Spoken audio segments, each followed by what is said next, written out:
there's been a heaviness. I don't know if this is true for you guys, but with myself, with my team, um, just generally, there has been a heaviness and a weight about this week, and we're only in Tuesday. And I kind of felt it last week, but it's also not uncommon for this time of year, although it is spring and everything's growing. Everything's also changing, and it's also considered a time of rebirth. So typically, where there is death, there is rebirth. And what we know about that process or that symbolism is it doesn't have to be literal. It can be, there's a part of me that no longer serves me that I release or let go. That could be considered a death. Or it could also be a role or a title that I carried that I no longer carry. So where there is death, there is rebirth. And about both of those processes, yes, there is something beautiful that eventually happens, but both of those stages are considered change. And whether it's change for the good or change for the bad, the body recognizes change as stress. And there's some type of grief process that happens. So, in hearing from my team today, they were really excited about this topic because it's been showing up for them in their sessions too. So I asked Celena if she would join me because Celena has a lot of non-traditional wisdom that we love to use when it comes to body stuff and grief. But I'll introduce a little bit around just the concept of grief. For me, can be so literal with loss of a person, which absolutely is grief. Um, and when I apply that to my role as mom, I'm able to notice a lot more. Now I have a sound. I'm able to notice a lot more types of grief in my life. So, as a mom, my grief shows up because my boys, both of them, are considered atypical. And sometimes things happen so fast that there wasn't always a cognitive awareness of what that was going to mean for the future. And now that they're in school, there's like accommodations and 504s and IEPs. And although I did that many, many years ago when I worked with children, it's not something I've done in a long time. And it's not really something I thought I would be doing. I don't really know why. But it's definitely challenged my lens of codependency because I don't like it when people pity them.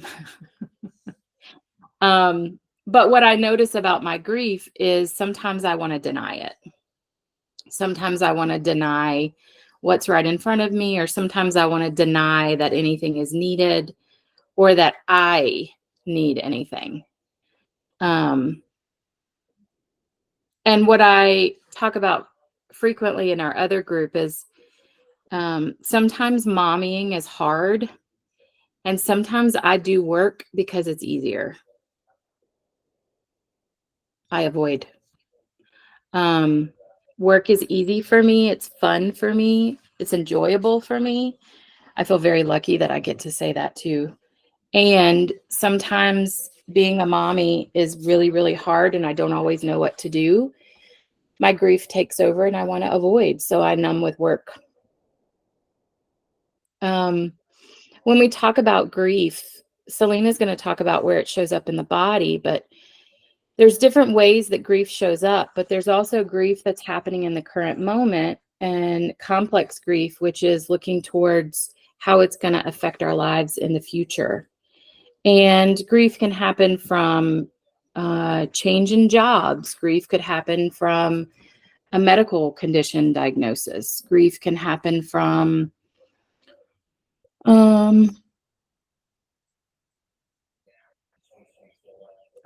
a change in our parents as they age or get older. My mom has lost quite a bit of her memory in her current state of dementia. And there's just lots of changes. There's lots of things that I just never considered or never thought of. And now that I'm in a more aware state, I'm kind of sitting in it more. And I think it's really interesting that the night we chose to talk about grief, it's also rainy and storming outside. Like the season is even letting us know that it's okay to release, it's okay to let go. But that's easier said than done. So I wanted to see, Celena, if you'd be willing to tell us a little bit more from the body perspective, um, how grief shows up in our body and what that means for us, especially if we carry it. Yeah. And thank you for letting me co-lead today. I usually come just as a mom myself. So you may hear my son in the background a little bit too. But yeah, I have really gotten interested in traditional Chinese medicine. And from that viewpoint, we have an organ associated with each emotion, and they have a partner organ. So the main organ is the lungs, and then its partner organ is the large intestine. So with that, it's kind of like what Amber was saying, where there's the kind of in the moment grief and complex grief.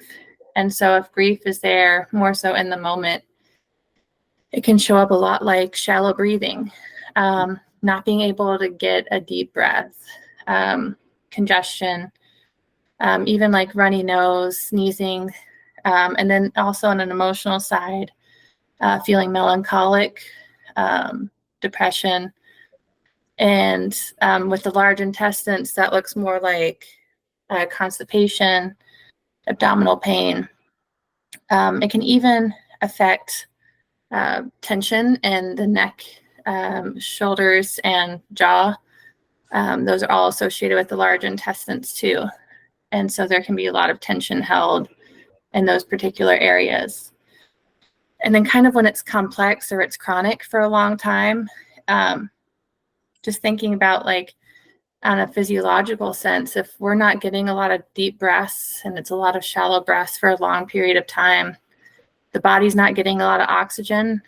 And when that happens, a lot of things can really thrive that aren't great for us, like toxins, tumors, really all of these negative things. And that can create a lot of chronic issues, which look more like diseases, maybe of different parts of the body.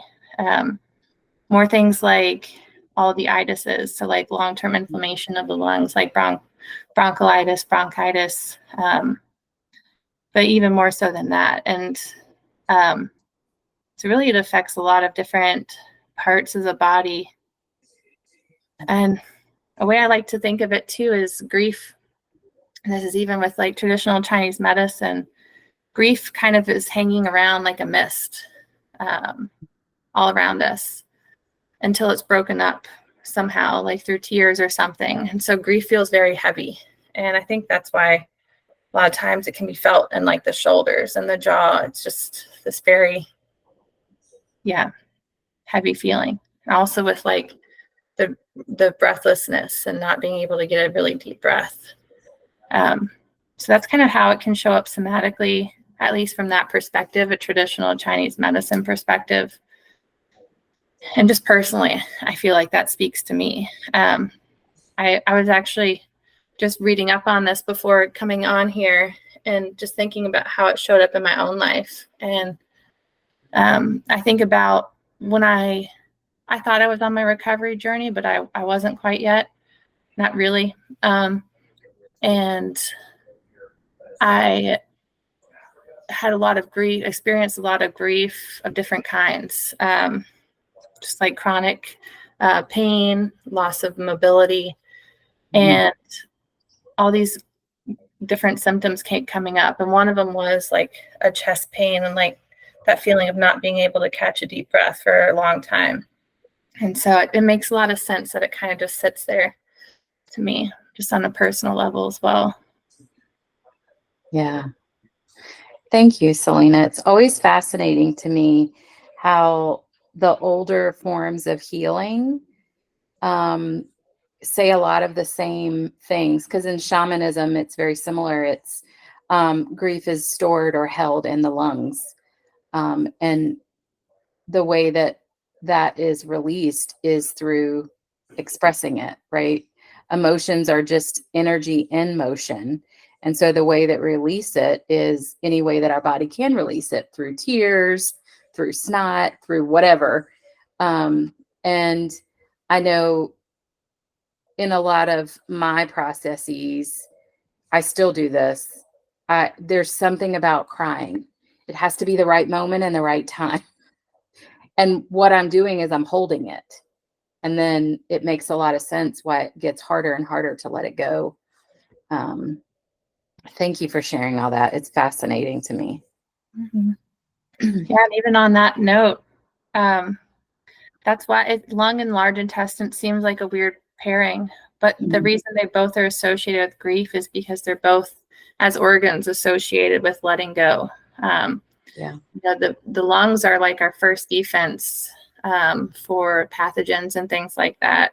And our large intestines, pushes out toxins.